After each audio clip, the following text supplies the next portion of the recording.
Graça e paz que vem do Senhor Jesus. Os vídeos anteriores, até o versículo número 7 do capítulo 1 de Romanos, eu estava transmitindo ao vivo e eu pretendia terminar dessa forma o estudo aos Romanos, porém não está dando certo. Minha internet não quer colaborar, eu não sei por qual razão eu não consigo transmitir no YouTube a partir do 4G, então eu estou gravando os vídeos e enviando como eu fazia anteriormente, com exceção da edição, que nos estudos anteriores eu sempre fazia uma edição, e agora eu estou optando por não fazer a edição mais, deixar o estudo na íntegra e apenas os detalhes que eu passo no estudo eu estou deixando no blog. Então, as palavras em grego que eu estou utilizando e mesmo as referências que eu estou lendo, quando você quiser acompanhar, como nós fizemos nos estudos anteriores, eu deixo o link do blog na descrição do vídeo, você pode acessar e acompanhar as informações que eu estou passando aqui através da leitura no blog. Hoje nós vamos analisar os versículos 8 a 15 do capítulo 1 da Epístola aos Romanos. Nos vídeos anteriores eu tratei os versículos 1 a 7. Vou fazer a leitura dos versículos 8 a 15. Primeiramente dou graças a meu Deus, mediante Jesus Cristo, no tocante a todos vós, porque em todo o mundo é proclamada a vossa fé. Porque Deus, a quem sirvo em meu espírito, no evangelho de seu Filho, é minha testemunha de como incessantemente faço menção de vós em todas as minhas orações, suplicando que, em algum tempo, pela vontade de Deus, se me ofereça boa ocasião de visitar-vos, porque muito desejo ver-vos, a fim de repartir convosco algum dom espiritual, para que sejais confirmados, isto é, para que em vossa companhia reciprocamente nos confortemos por intermédio da fé mútua, vossa e minha. Porque não quero, irmãos, que ignoreis que muitas vezes me propus ter convosco, no que tenho sido até agora impedido, para conseguir igualmente entre vós algum fruto, como também entre os outros gentios. Pois sou devedor tanto a gregos como a bárbaros, tanto a sábios como a ignorantes. Por isso, quanto está em mim, estou pronto a anunciar o Evangelho também a vós outros em Roma. Esta é a parte que ainda é a introdução do apóstolo Paulo, quando ele escrevia aos irmãos em Roma, expressando o imenso desejo que ele tinha de se encontrar com aqueles irmãos, de estar em companhia deles. Mas algumas coisas nessa passagem me chamam a atenção. Essas são algumas coisas que eu destaquei na igreja quando eu estava ensinando, antes mesmo dessa paralisação por conta do coronavírus, era essa passagem que eu estava ensinando e eu já iria iniciar o versículo 16. Nós paramos justamente aqui. Algumas coisas eu destaquei na igreja e esses mesmos itens que eu destaquei eu quero agora trabalhar com vocês através desse vídeo. Vamos ao primeiro então. Lembrando que as informações que eu estou colocando aqui no vídeo, você pode acessar a descrição do link no blog e lá então você poderá acompanhar. No blog eu irei colocar Romanos por capítulo. Então cada capítulo será uma postagem lá. No momento estamos trabalhando o capítulo número 1 no blog. A primeira questão que o apóstolo Paulo frisa no versículo 8, ele diz que em todo mundo é conhecido a vossa fé. Por que em todo o mundo? Bem, porque ele estava dizendo dos irmãos de Roma. E Roma era a capital do mundo. Então a fé deles era facilmente conhecida no mundo todo, porque Roma era uma vitrine para o mundo. Essa é a primeira questão, por isso que de certa forma todos conheciam a fé deles. Mas isso nos leva a uma outra pergunta, que é onde eles viviam. Eles viviam na capital do mundo, Roma. Tudo bem. Mas quem era o imperador de Roma? O imperador desse tempo era Nero. Romanos foi escrito, como nós assim percebemos nos historiadores, por volta de 55 depois de Cristo. Nero já estava no poder Romanos tem uma de 55 a 58, mais próximo do ano 60. Nero já era o imperador de Roma. E o que Nero fazia com os cristãos? Nero, entre outras coisas, gostava de iluminar os seus jardins com cristãos, colocando fogo nos cristãos, ou então lançá-los aos cães. Posteriormente, os cristãos foram lançados aos leões. Então, não importa qual a forma, mas os cristãos eram martirizados em Roma, no início do reinado de Nero. Isso então poderia fazer com que os irmãos eles desistissem, eles ficassem com medo de ser cristãos em Roma. Porém, não foi o que aconteceu. Eles perseveraram. E agora o apóstolo Paulo está dizendo que dá graças a Deus, mediante Jesus Cristo, no tocante a eles, porque em todo o mundo é proclamada a fé deles. Então isso já nos leva a nos fazer uma pergunta. Como que nós somos conhecidos como igreja? Eu não quero que esse vídeo ele tenha só uma conotação individual, embora ele tenha que ter, porque é uma pessoa quem assiste, né? Mas eu gostaria que você respondesse a pergunta de duas formas. Primeiro, como que você é conhecido? Você é conhecido ou conhecida pela sua fé? Segundo, você está inserido em uma igreja, porque não existe cristão fora da igreja, não existe cristão desigrejado. Como que você então é conhecido dentro da igreja? Como que a igreja em que você está é conhecida? É conhecida pela fé? Deus não precisa chacoalhar você para que você comece realmente a viver essa fé que às vezes está esquecida, está abandonada? Essa é a primeira questão que nós temos que analisar. O apóstolo Paulo prossegue no versículo 9, dizendo: a quem sirvo em meu espírito no evangelho de seu Filho. Sempre a palavra evangelho ela aparece nos escritos de Paulo.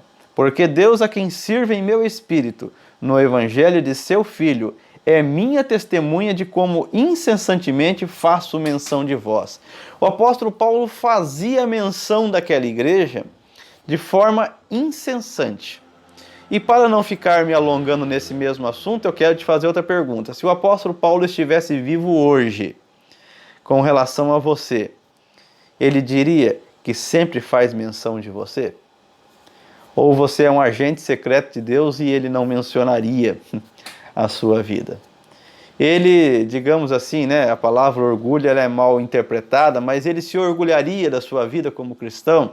Ele sentiria prazer em ver você como filho de Deus, alguém que colabora para o evangelho de Jesus Cristo na face da terra? Ou ele se envergonharia de você?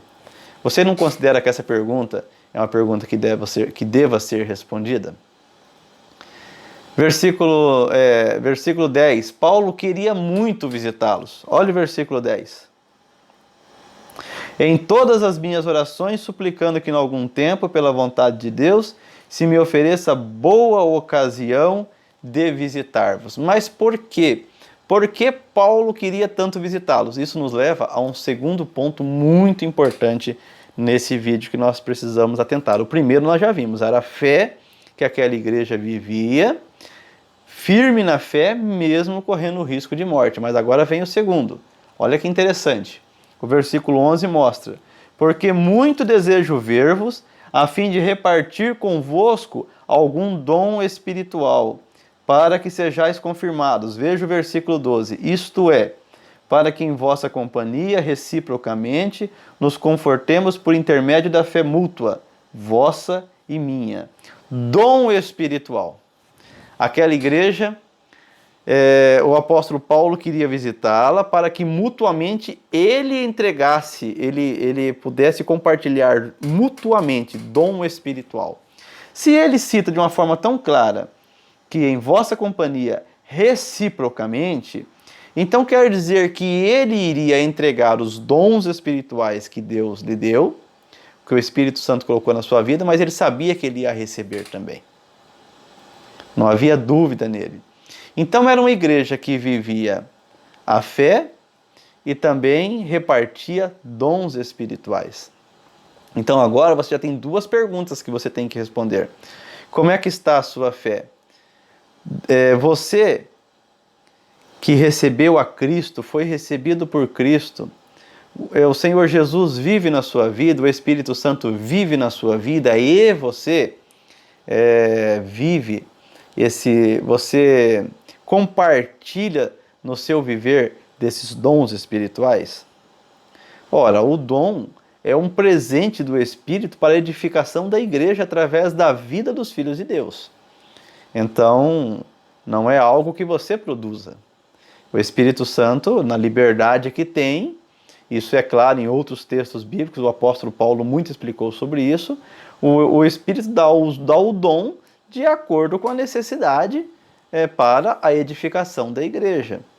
Então não existe cristão que possa estar fora dessa realidade, de que ele deve ser usado pelo Espírito Santo para a edificação da igreja. A pergunta é: você está permitindo que o Espírito Santo use a sua vida, faça morada em você e se mova com liberdade através de você? Aonde você vai, você o leva. A sua vida é um sinônimo da presença dele? Isso você deve responder. E o versículo 13 é interessante também, veja só. Porque não quero, irmãos, que ignoreis que muitas vezes me propus ir ter convosco no que tenho sido até agora impedido, para conseguir igualmente entre vós algum fruto, como também entre os outros gentios. Ora, aparece uma terceira questão muito importante aqui. Já apareceu a fé que eles viviam, o dom espiritual que eles compartilhavam e que o apóstolo Paulo queria compartilhar com eles reciprocamente, e agora aparece a questão do fruto espiritual. Nesse vídeo eu não quero tratar a diferença entre dom e fruto. Porém, no blog eu vou deixar algumas dicas ali para que você já possa ter uma ideia, até mesmo podemos trabalhar se você tiver interesse, você pode até comentar aí, nós podemos até trabalhar um vídeo depois com mais explicações, com mais detalhes sobre a diferença de dom e de fruto. No blog eu vou colocar algumas questões lá interessantes, assim esse vídeo não precisa ficar tão longo e você pode continuar esse estudo no blog, tá? Mas o fruto, ele tem mais a ver com aquilo que eu desenvolvo de acordo com a vida que está em mim. Pense numa árvore. Se ela tem vida, se ela recebe a água, se ela recebe a vida, ela vai desenvolver naturalmente o fruto. É para isso que a árvore existe. Então o dom tem mais a ver com aquilo que me é dado e o fruto mais a ver com aquilo que eu desenvolvo. O meu caráter, uma vida dedicada a Cristo, separado para Ele, como nós vimos no estudo anterior, nós somos chamados para sermos santos. O fruto tem mais, então, a ver com aquilo que eu desenvolvo, com a minha maturidade espiritual, com a santidade que é Cristo vivendo na minha vida, porque santidade é Cristo. Santidade não são coisas que eu desenvolvo. Então eu não quero ser mal compreendido nesse vídeo. Não quero que você ache que eu estou dizendo que nós temos que desenvolver santidade. Não, nós precisamos desenvolver a vida de Cristo em nós. E isso é desenvolver santidade, isso é desenvolver o fruto espiritual. E essa igreja, ela era conhecida, a igreja em Roma, como uma igreja que o apóstolo Paulo queria igualmente entre eles algum fruto, como também entre os outros gentios. Então o apóstolo Paulo tinha certeza de que ele iria chegar lá em Roma e ele iria sair edificado. Ele ia perceber fruto na vida daqueles irmãos que viviam a fé, que repartiam dons espirituais e que também compartilhavam frutos espirituais. Olha que interessante. Quando eu estava ensinando essa passagem na igreja, eu fiz uma pergunta muito importante para os irmãos. Agora eu gostaria de fazer essa pergunta para você. Você, se não for um desigrejado, é até interessante esse termo desigrejado, né? Porque eu fico pensando, se a pessoa fala que ela é desigrejado, o que ela quer dizer com isso? Ela quer dizer que ela não está em uma denominação ou ela não está na igreja? Porque a igreja não é denominação, a igreja é Cristo, né? Então, se ela é cristã, ela não pode ser desigrejada de Cristo, Porque se ela está fora de Cristo, ela está fora da igreja de Cristo também. Talvez a pessoa, então, esteja dizendo que é desigrejado no sentido de estar fora de uma denominação, né? Até aí a gente já não concorda muito, mas tudo bem. Se você consegue estar fora de uma denominação, mas você não está fora de Cristo, então você não é um desigrejado, né? Mesmo assim, essa pergunta vai ficar difícil para você. Mas se não é o seu caso, se você está debaixo da autoridade de um pastor, servo de Jesus Cristo, eu gostaria de fazer uma pergunta. Como o seu pastor está enxergando a sua fé? A sua fé individual? Você faz parte de um coletivo, você faz parte da igreja de Cristo, e o seu pastor está olhando para você. Eu fico pensando no apóstolo Paulo olhando para aqueles irmãos, e agora eu fico contextualizando, o seu pastor olhando para você. Como que ele está enxergando a sua fé? O seu pastor, se ele é um homem de Deus, como o meu pastor é um homem de Deus, então eu gostaria que você parasse e pensasse. O seu pastor, ele estaria desejoso, se ele estivesse longe de você, de te ver nessa certeza de que ele iria encontrar em você fé, ele iria encontrar em você a certeza de compartilhar dom espiritual, a certeza de compartilhar, de entregar, de receber fruto espiritual. O seu pastor, ele teria essa certeza de você? Ou o seu pastor, ele somente vê em você pessoa assim que traz problema, que não cresce espiritualmente, que ano após ano, não é que leva a problema, vive em problema e não melhora, não cresce, não desenvolve. A família às vezes não está bem, nada está bem, você não cresce espiritualmente. Como que o seu pastor enxerga você? E eu estou fazendo essa pergunta porque o apóstolo Paulo ele enxergava assim uma igreja. Só estou fazendo uma conexão, tentando trazer a importância disso para o século XXI. Eu gostaria que você respondesse essa pergunta.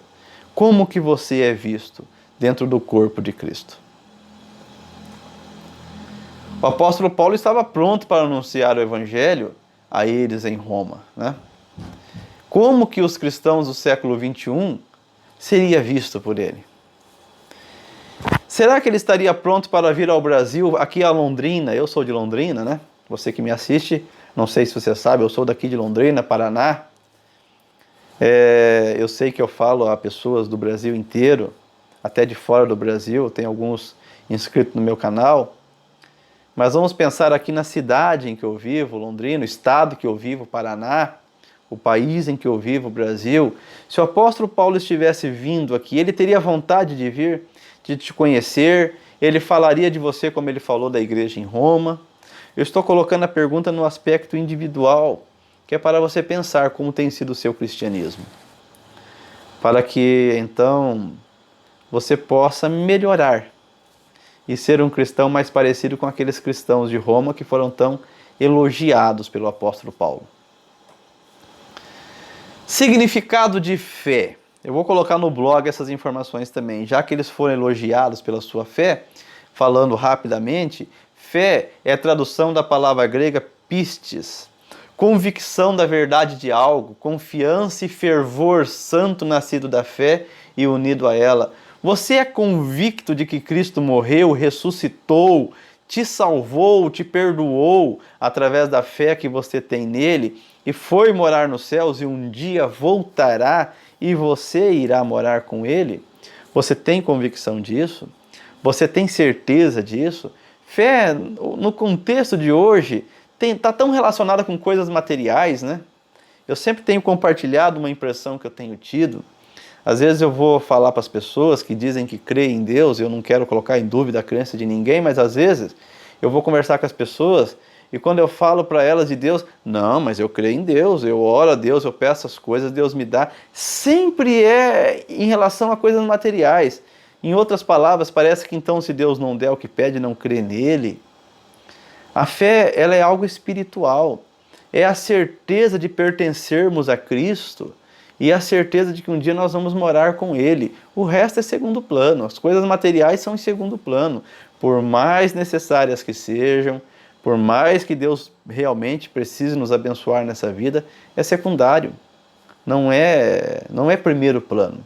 Primeiro plano é a vida espiritual, a convicção de que fomos perdoados, de que fomos amados por Deus em Cristo e que Ele ressuscitou dos mortos, e isso é a certeza de que nós vamos passar pela morte, mas vamos ressuscitar como Ele ressuscitou, teremos um novo corpo como Ele teve um novo corpo e iremos morar com Ele. Essa é a principal definição de fé. Essa convicção de algo verdadeiro. Cristo prometeu isso e nós confiamos nele. A convicção de que Deus existe e é o Criador e governador de todas as coisas, o provedor e doador da salvação eterna em Cristo. Deus é governador de todas as coisas. Eu estou gravando esse vídeo hoje, dia 28 de março de 2020. Aqui na minha cidade, no meu estado, no Brasil e no mundo, nós estamos em quarentena. Raros são os países do mundo que não estabeleceram quarentena. As pessoas estão dentro da sua casa, os comércios estão fechados. O Covid-19, ou mais conhecido coronavírus, parou o mundo. Parece que o mundo está desenfreado. Mas olha, Deus não perdeu o controle de nada. Deus não está desesperado no trono. Ele está governando. E talvez você não entenda o que eu estou dizendo. Talvez você não acredite no que eu estou dizendo. Porque, na verdade, a ideia que as pessoas têm é, se Deus governa, então as coisas deveriam ir bem. Essa é uma impressão que vai na contramão da lógica do mundo. Uma coisa que eu sempre ensinei na igreja. Deus, ele não caminha na mão da humanidade. O evangelho é um evangelho de paradoxos. Isso já foi dito antes. Não é nada que eu estou dizendo agora. O evangelho sempre caminha na contramão da humanidade. Às vezes, muitas pessoas gostariam de crer em Deus se ele intervisse na humanidade. O que elas se esquecem é de olhar para a palavra dele e ver o que ele revelou. E quando eu olho para o Apocalipse, eu enxergo ali o coronavírus e tantas coisas que já vieram e que ainda virão. E quanto mais próxima estiver a vinda de Cristo, pior será o cenário. Por quê? E eu não falo isso com tristeza, eu falo isso com alegria. Por quê? Porque o ser humano, ele tem liberdade, e dentro dessa liberdade, ele oprime o seu próximo, ele humilha o seu próximo, ele faz coisas terríveis. E quem faz isso será julgado um dia por Deus. Mas Cristo vai voltar à terra. Cristo vai voltar. Só que o cenário até a volta dele, revelado na Bíblia, é um cenário típico para esse em que o coronavírus agora está tomando uma proporção grande no mundo. Cenário de morte, de destruição, conforme os selos do Apocalipse, as trombetas, conforme os selos são abertos, a trombeta vai sendo tocada, os flagelos vão sendo derramados e a humanidade vai sendo afligida por conta do pecado. Na verdade, o que Deus espera? O que Deus espera nesse cenário? Deus espera arrependimento. Deus espera que as pessoas creiam nele, aqueles que não creem. Mas parece que quanto pior a coisa fica, mais o ser humano torna o seu coração duro. Quando eu leio o Apocalipse, eu vejo os flagelos sendo jogados, sendo lançados sobre a terra. E Deus dizendo, mas nem assim os homens se arrependeram das suas obras más. Deus governa. Por que então que Ele permite o sofrimento? Porque Ele não vai intervir na humanidade desta maneira. A intervenção definitiva e final dele será no momento da sua volta. Então por que Deus não acaba e por que não volta agora? Porque Ele é longânimo. Cristo não volta agora porque Ele é longânimo. Ele ainda está dando tempo para o arrependimento. Mas Ele voltará. Ele voltará. E quando Ele voltar, Ele julgará cada ação de cada pessoa. Então, fé é também isso, crer que Deus governa, que Cristo está sentado à direita do Pai. Porque venceu.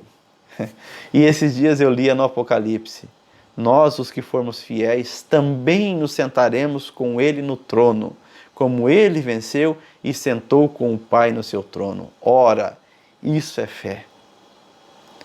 Fé também é o caráter de alguém em quem se pode confiar. Então, eu não preciso explicar sobre isso. Você pode confiar em Deus?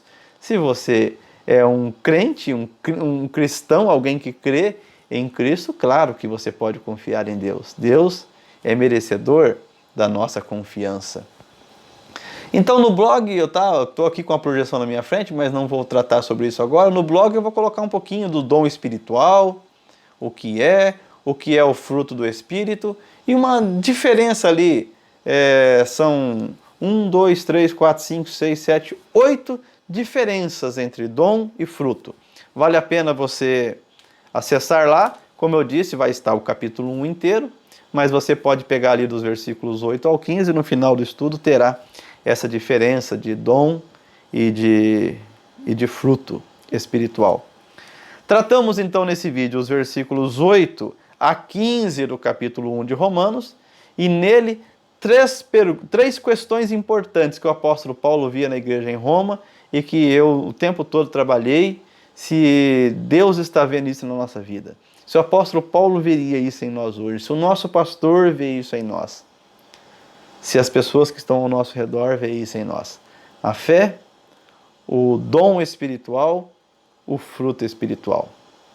Você só tem se Cristo for a sua vida, se o Espírito Santo morar em você, porque é Ele quem dá o dom e é Ele quem acaba então desenvolvendo esse caráter em nós que nos leva a desenvolver o fruto.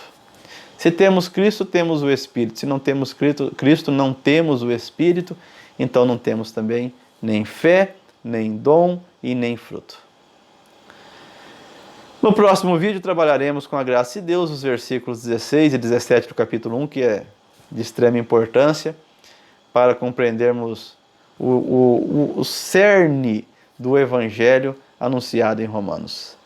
Este foi mais um momento aprendendo o Evangelho verdadeiro. Eu sou Mário Biolada, aguardo você para continuarmos estudando a Epístola aos Romanos. Amém.